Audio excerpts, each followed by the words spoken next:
This is Friday Briefing. Many thanks for staying with us. To some business news.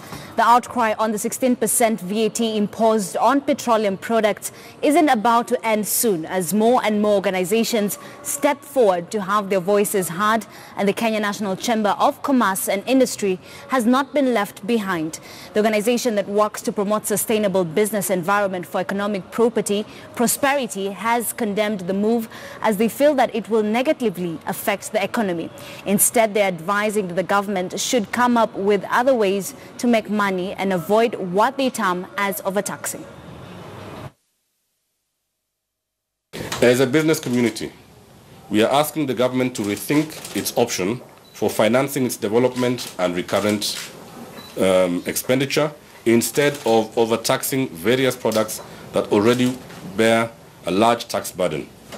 Touching on petroleum products, the VAT will create a catastrophic spiral effect on all prices, since practically every product has a transport component in its pricing.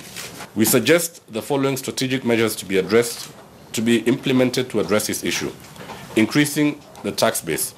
Currently, the KRA is collecting tax from less than 17% of the potential taxpayers, with only 3.2 million Kenyans having filed their tax returns. KRA should widen this tax base to cover over 50% of that tax base. The government must curb its public spending and reduce wastage, which would lead the economy into saving hundreds of billions yearly.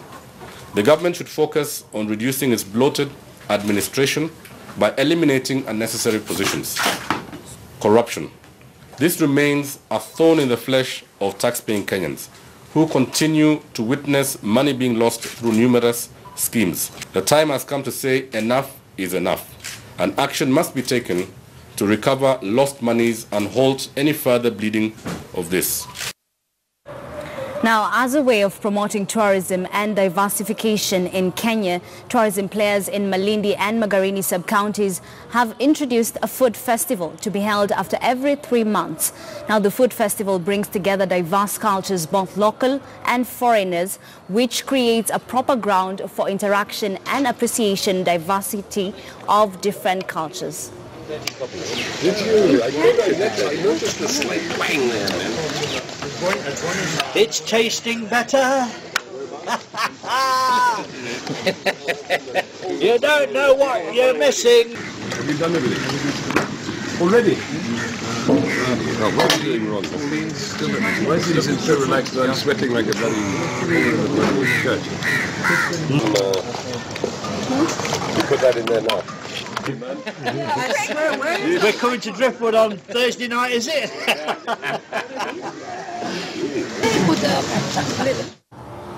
Kenya's SMEs are set to benefit from a $30 million credit line from the industrial Indian state of Gujarat in the increasing Indian-Africa relations. While addressing a visiting delegation from Gujarat ahead of Vibrant Gujarat Global Summit in 2019, the Kenya National Chamber of Commerce and Industry Chairman Kiprono Kitoni said Kenya is eyeing for more cooperation areas within the Indian state. Gujarat has achieved the distinction of being one of the most industrially developed states in India, and also one that has really specialized in special economic zones. In Kenya, we have now a new SEZ authority. We are trying to industrialize our country.